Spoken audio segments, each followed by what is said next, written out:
Supreme court का time bound programme declare हुआ है लोकल अर्बन रूरल इलेक्शन लेने के लिए।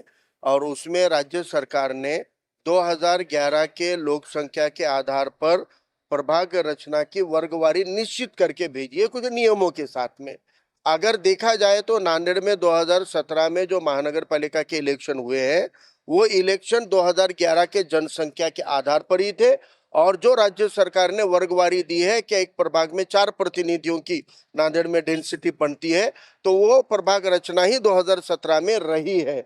और उस वक्त के सभी निकषों पे कानून के पूरे दायरों के मुताबिक अभी की वर्तमान प्रभाग रचना कायम रखना चाहिए, क्योंकि उन्हीं निकषों पे वो प्रभाग रचना बनी हुई है और आज भी उसको लागू होती है। फर्क पड़ा है इन 8 सालों में, तो कुछ वोटरों की तादाद बढ़ी है और कुछ वस्ती बाढ़ जिसको बोलते हैं वस्ती बढ़ी है, बस्तियां बढ़ गई है, उनका समावेश होना जरूरी है।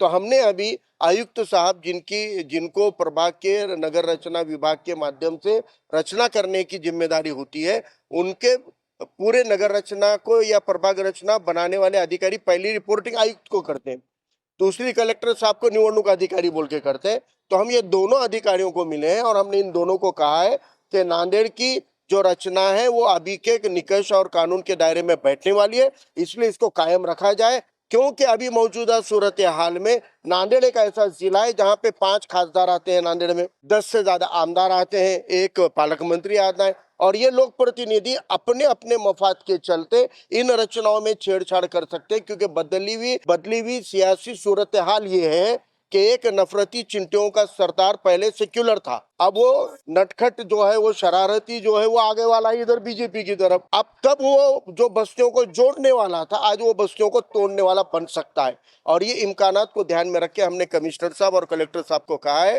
कि नांदेड़ ये जागरूक लोगों का शहर है। अगर आपने दलितों के, पिछड़ों के, शेड्यूल कास्ट के, माइनॉरिटी के, अल्पसंख्यकों के बस्तियों को फोड़ने की